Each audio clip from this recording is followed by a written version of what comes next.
those standards, um, you know, personally. He self-imposes those. So that's a snapshot of what makes him so special, is that he works at it every day. Absolutely. I should say here that Coach is currently working on autobiography about his life and his career. And what we're talking about is just the tip of the iceberg, as they say. Is a much more complex and elaborate life story behind all of this. So you're gonna be able to hear a lot more about these stories once Coach is finished writing the book. But these are just a little bit of tidbits for you guys to appreciate. Coach, I want to move on to your experience in Iran, and what a country of contradictions, and what a misunderstood environment. I mean, not a lot of people would take the risk of taking the national team of Iran. A lot of people haven't. And I just wanted you to maybe first tell us about your experience with the country. What did you what did you feel when you got there? What was the culture like? And how was it that you ended up in Iran with Coach Yeah. Hirosh? First of all, I'm grateful to Coach Queiroz and believing and trusting my abilities to invite me on this spectacular journey. Now you can imagine, Mo, going to my family, experts in the field, professional associates, and that I was being offered this position to go to Iran. Their shock, um, discouraging me to take this journey. It's funny. As you know, I've worked on 4 different continents, and you know, people say, "Hey, what are you doing?" Now. Well, I work in Portugal. Whoa, great! Cristiano Ronaldo, beautiful tropical environment, great food, so many Portuguese stars. Um, where are you now? Well, I'm in Gruppasade in Japan. Wow, such discipline. What an interesting culture. Those athletes are so disciplined and so humble and following instructions. Where are you done? I'm working with South Africa nationally. Wow, such an exotic country, such power and athleticism, such beauty. You know, where are you working now? And it would be everywhere. There would be something to explain. When I accepted Iran, they said, and I would say, well, I'm working in Iran. Mo, there would be a dead silence. They didn't know what to ask or what to say. And I can understand that. If you listen to the media, you have a whole different perception of Iran than if you actually personally live it firsthand, like I did. And I remember being in my apartment in Tehran, and I turn on CNN and BBC and X and other news media outlets. And then I'd go to my balcony and look out at that magnificent city of Tehran and realize that this is not what I'm seeing, what they're saying. The people are amazing, such hospitality. Food, you can get any type of cuisine you want. You can get Italian, you can get Mexican, you can get French, you can get Brazilian. Tremendous. I never, and people are shocked when I say this statement, I never felt more safe and more at peace like I did in Iran. I mean, um, I was respected. Obviously, we were with the national team, so we worked with their heroes, their national treasures, and we had a certain standard of life and living that the Iran Federation presented to ourselves. And the other thing that can also be shocking in terms of passionate football, soccer fans, it's the number one place I've ever worked. Now, just imagine what I'm saying Exactly. compared compared to all the places that I've worked around the world. I mean, it was not uncommon to have 100,000, 120,000 people at Azadi Stadium. You know, I don't think they've lost any games at home, Mo. I'm not, I can't recall. I can't recall. I, No. I don't think so. And altitude and just the intimidation of that environment.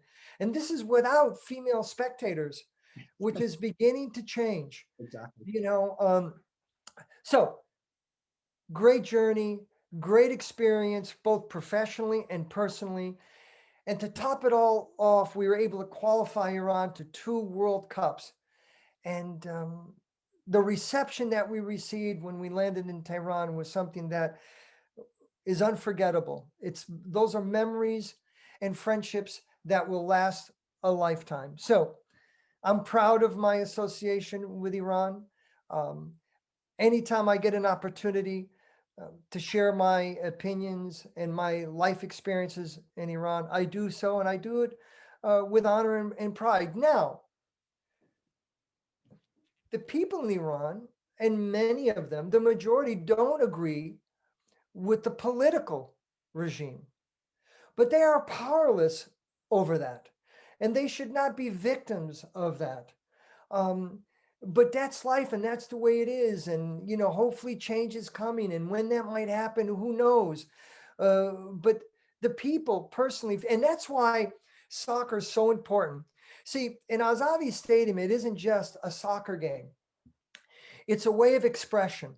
In Iran, it's uncommon, to be dancing and singing in the streets. It only happens when they win football matches, and there's thousands in the street, which now the government can't control as easily.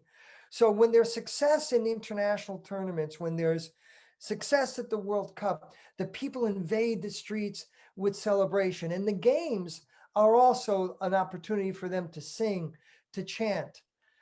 So once again, you know, no one can do Iran justice unless you actually visit Iran.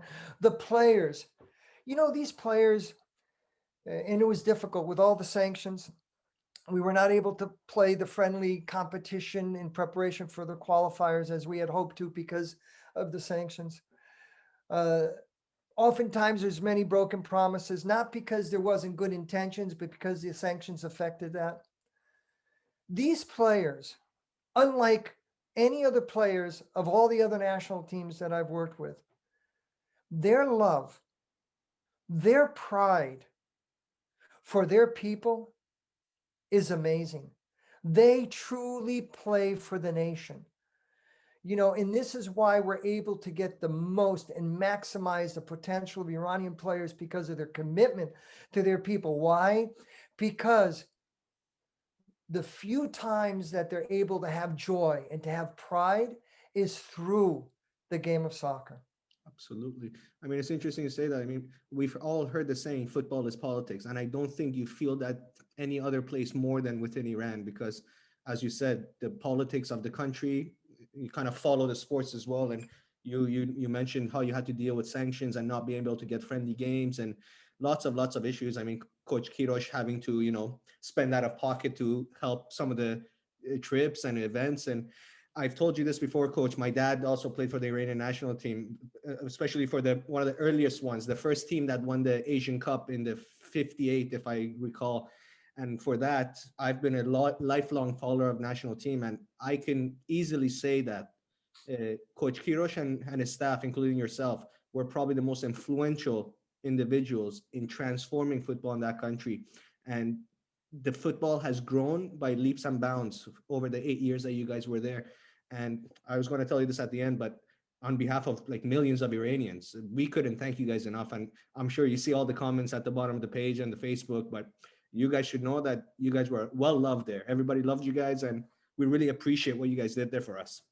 Thank you so much, Mo. And you're right. Everywhere I go, when I meet Iranians, they're very grateful for the work. We worked extremely hard under Carlos Queiroz's leadership. There was a lot of change that had to take place. And again, because of Coach Queiroz's ability and vision to vertically integrate everything. And part of my responsibility, in addition to being a goalkeeper coach, I was the national uh, team coordinator, Exactly. assistant coach. So I would have to try to share Coach Queiroz's philosophies with all the different departments that existed in our staff, both the medical, the performance, and the technical staff, as well as provide the philosophy to the federation. So many challenges occurred in that process. I mean, for everything, for how we traveled, the hotels we selected, the training camps that we selected, from just about every aspect that you can possibly think of in managing a team on and off the field. We hope we left that legacy behind. And one of the biggest legacies was under Coach Queiroz's leadership is the Elite Performance Center that we left behind. And now all the youth national teams, including clubs, have a facility that they can be proud of. And that was something that Coach Queiroz was so determined um, to complete that project before we left. And I'm glad that he was able to accomplish that. Absolutely. Um, I wanted to touch on two players from the Iranian national team. One, I wanted to touch before we get to your experience with Beirevan. I wanted to ask you about Nikunam because Coach Queiroz once said something very interesting. And Coach Queiroz, as we said, he's worked with some of the top players in the world at Manchester United, at Real Madrid, when Zidane and Figo and all those players were there. He said among all the players he's ever encountered and coached, Javad Nikunam was the best leader he's seen on a team. What did he mean by this? Absolutely. No doubt, no reservation. And I reinforce that statement. What he meant by this was Javad had to experience more challenges than any other national team captain or club captain as a result, again, of all the issues that exist with Iran. So Javad was able to manage that through his leadership on the field, and equally as important, his leadership off the field. There's some great captains who are great during matches, and during training, but not so much off the field administratively, being able to share coach's message with the players and vice versa, and with the federation and with the press. So Javad Nikonam showed tremendous loyalty to the coaching staff, to his teammates, and to his country. And I totally agree with that statement, and I reinforce every word that coach applied to Javad Nikonam because it's absolutely true. Wow, those are big words coming from you Yeah. guys. Two words, and I think the experience with you guys was an inspiration for him to get into coaching himself afterwards. Yes, and we always knew that he would. We had no doubt, and he's going to be a great coach. He'll be coaching the national team in the future. I have no doubt. Absolutely, I think the future for coaching in Iran. I mean, between Javad and Mehdi Madavikia and Yes, Hashemian, who've done good education in Germany and had good yes. experiences, that should be a decent future, I would say. Well, that's part of the transition process. And again, it's all paying your dues, getting your coaching licenses, uh, moving outside of Iran into other environments and other cultures and other methods and structures. Absolutely. The next player I wanted to touch on is in this picture, and I think it's the same trophy that's in this picture that's right behind your right shoulder there, if I'm not mistaken. And this is, I mean, a lot of people became familiar with Alireza Beiravand after the World Cup. His story kind of gone around the world. This is a kid who came to Tehran on his own, and he had to work and live on the streets for a little bit because he wanted to live his dream of becoming a professional footballer, but family didn't support that. So his story is very interesting. What do you recall about Ali Reza, and what was it about him that was interesting and made him a successful goalie? Yes, well, in my first introduction to Alireza Beravan to the national team was, someone obviously who was very gifted athletically, but at times naive in terms of his decision making and his behavior. Once I realized his roots, it made me have a better understanding of how to manage him. I mean, we're talking about a player who grew up in a small village, who escaped the village to Tehran, who worked in a car wash, and then became a global superstar, especially after he saved the penalty kick against Cristiano Ronaldo. Extremely humble. And we embraced each other. We had a very special relationship and partnership, as do most goalkeeper coaches with their goalkeepers, because it's easy to be there when they perform well. Everybody abandons them when they perform poorly, but the goalkeeper coach has to be by his side during the magical moments and also the moments that are extremely challenging. He is one of the best athletes I've ever trained. He's 6'5", but he moves like a 5'6". His range is limitless. And sometimes that gets him in trouble. He's such a great athlete that he feels he needs to be involved in everything. He needs to search for the game. He needs to go look for the game, when in actuality, the game has to come to him. So that was one of the um, challenges that we had to correct. In fact, I think his first game with us was against Guam, and he got a red card. It was his opportunity. I was pushing Queiroz that, this guy is going to be our future. He has a mental lapse. We're winning, I don't know, 5-6-0. Comes out of the box. He clears the Guam player. And now I have to address this with him after the game. And I remember at the airport, and of course I had the interpreter, really trying to make him realize that his actions have consequences and that he has to demonstrate more maturity. And he evolved tremendously in that period of time. He was having some issues with his club as well. So I think the biggest impact I had on him was mentally. I always encouraged him to try to learn the English language. I felt that he could be a goalkeeper that could leave Iran and play anywhere in the world and compete and be successful, but that he had to overcome the language barrier.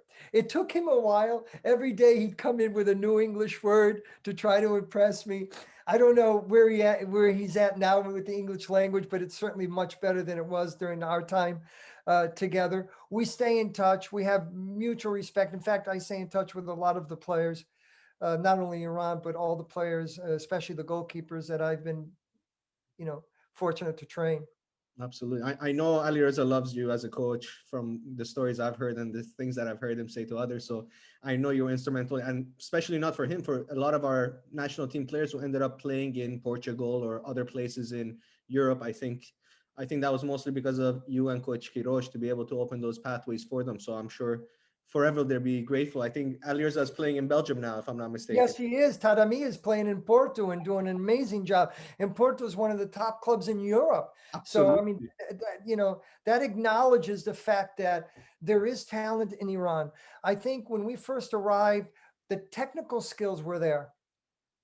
The tactical side of things were a bit challenging.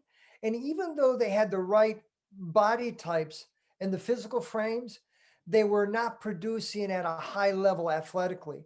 The speed of play in the Persian League is much slower than Europe. So we had to create environments where it forced them to think quicker, to react faster, to play, at a international arena level. And we were able to accomplish that because of the challenging environments. Again, when we first arrived in Iran, first of all, when we came to our first training session, there'd be groups of players, 3 or 4, sitting on the pitch, like having a gossip session, and we're looking at each other like, what is this? So we didn't allow that to happen anymore. You step on the pitch, you cross that line. Every day is the World Cup mentality. You try to be the best you can be, challenge each other. That was the first immediate impression. The second thing was every time they got touched, they rolled and they screamed, you know, and I'm like, this is an Academy Award at its maximum level. So what we did was we didn't stop play when a player went down. We didn't have, the trainer and the medical staff, they were the fittest ones because they kept running on and off the field all the time. So now, during our period with the Iran national team, we prevented that. Play on, just play, because that's what happens in the international arena. Exactly. Did you learn any Farsi while you were there? One of the biggest regrets I have is not learning the Farsi language. And there was a couple reasons for that. We got spoiled with interpreters. So it just made life very easy. We were not really forced to speak Farsi. Secondly, and honestly, Farsi is a language that's spoken in very few countries. So I didn't see, huge advantage internationally Absolutely. to learn the language. With all due respect, I speak Portuguese and I speak Spanish and I, speak English. And also, I'm in the last chapter of my life and wasn't that motivated to learn Farsi, but I knew enough words to say hello, goodbye, and inshallah, and and all those sort of things. But I should have dedicated more time to learn Farsi. Well, as you said, and it's a very difficult language to grasp as well. It's got lots of intricacies. Favorite Persian food? I'm sorry? Favorite food from Iran? I mean, the multiple ways of making rice is amazing. And it's how loose it is, and it's Exactly. the taste is tremendous. I really enjoyed the Iranian cuisine.